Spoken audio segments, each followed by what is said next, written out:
Good morning, You Can Heal family. Reading 2 Kings chapter 15 today. Yes, I am in my car again. Don't judge me. I got a lot going on this week with appointments and things like that. I got the window down so as the cars go by, I hope it's not too distracting, but I don't want to be hot sitting here. So, gonna be looking at this. I gotta say, this 2 Kings is a lot of names and things like that, but I'm making some connections in my personal life reading through this book. I don't know why. What does that say about me? Because there's so much crazy going on in the book. But I think that I've learned a lot this month, and I think I do have to say that having the foundation of the Word of God every day, reading it, really helps because it brings you back and shows you things, and you can just make connections. So the Bible's good. Now someone's car horn is honking. All right, y'all just gotta take it, right? Remember I used to say that a lot? All right, I'm just babbling. Let's get to it. Am I stalling because I don't want to read this? Does that happen? Yeah, it's happening, but we're gonna do it. We're gonna get through it. The reign of Uzziah in Judah. Uzziah, son of Amaziah, began to rule over Judah in the 27th year of the reign of King Jeroboam II of Israel. He was 16 years old when he became king, and he reigned in Jerusalem 52 years. His mother was Jecoliah from Jerusalem. He did what was pleasing in the Lord's sight, just as his father Amaziah had done. But he did not destroy the pagan shrines where the people offered sacrifices and burned incense.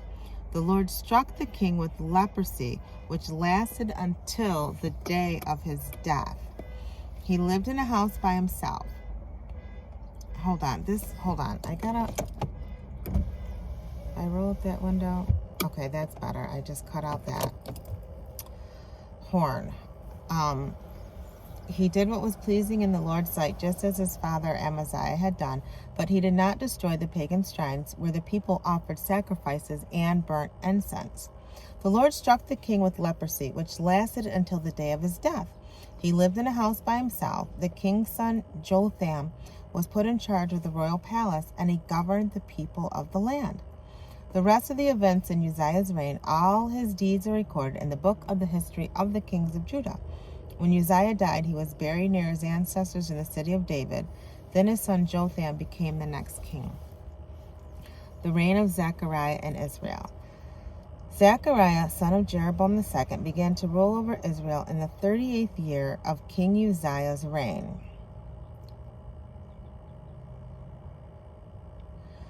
Now, what's interesting, Zechariah, son of Jeroboam II, began to rule over Israel in the 38th year of King Uzziah's reign in Judah. So then, I guess there are two sets of kings. The kings over Israel and Judah. I thought that was part of Israel, so I don't really know.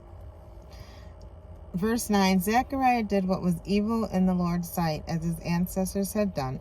He refused to turn from the sins of idolatry that Jeroboam, son of Nebat, had led Israel to commit. Then Shallum, son of Jabesh, conspired against Zechariah, assassinated him in public, and became the next king. The rest of the events in Zechariah's reign are recorded in the book of the history of the kings of Israel. So the Lord's message to Jehu came true. Your descendants will be kings of Israel down to the 4th generation. Have you ever been reading the Bible and you look ahead and you're like, oh God, I still have a lot to go? I just did that. Why do we do that? Come on, Shena. This is the Word of God. Father, reveal something to us today that's going to help us get through our day and just let us get the lesson. Let us get the lesson. The reign of Shallum in Israel. Shallum, son of Jabesh, began to rule over Israel in the 39th year of King Uzziah's reign in Judah.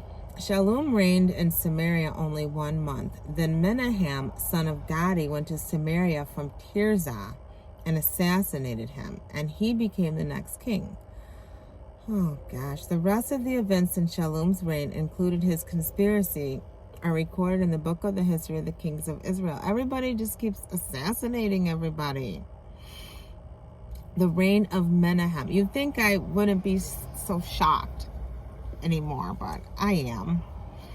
At the time, Menahem destroyed the town of Tapua and all the surrounding countryside as far as Tirzah because its citizens refused to surrender the town.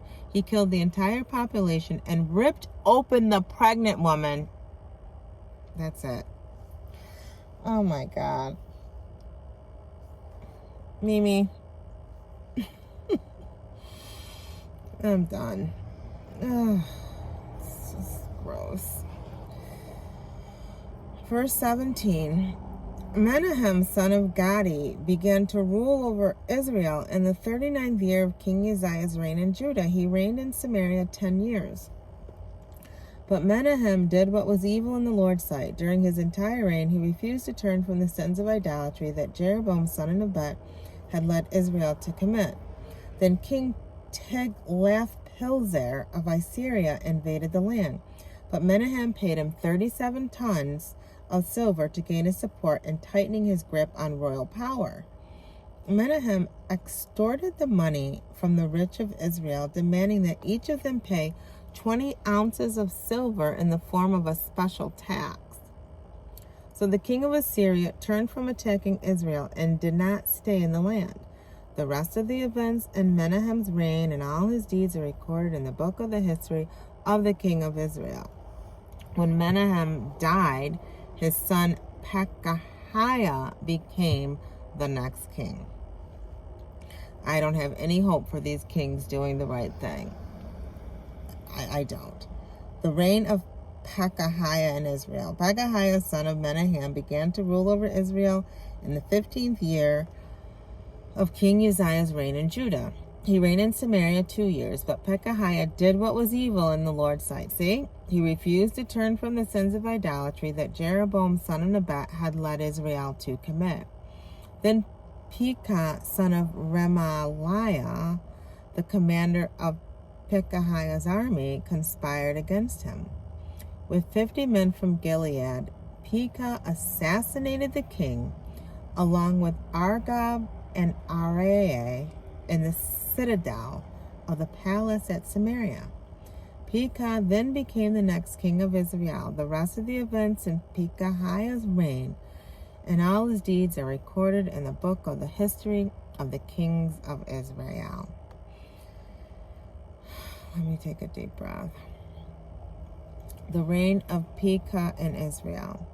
Pekah, son of Remaliah, began to rule over Israel in the 52nd year of King Uzziah's reign in Judah. He reigned in Samaria 20 years.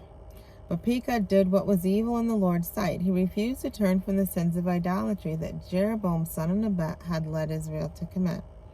During his reign, King Tiglath-Pileser of Assyria attacked Israel again. My gosh, that name was so hard to read, you guys. I could feel my stomach muscles like going in because I'm trying to pronounce the word. Coach Jessica, are you laughing? Oh, yeah, say it. Tiglath-Pileser. You will exercise your stomach. That's in verse 29 of 2 Kings chapter 15. If you don't believe me, try saying that king's name out loud today, and you'll get a stomach workout.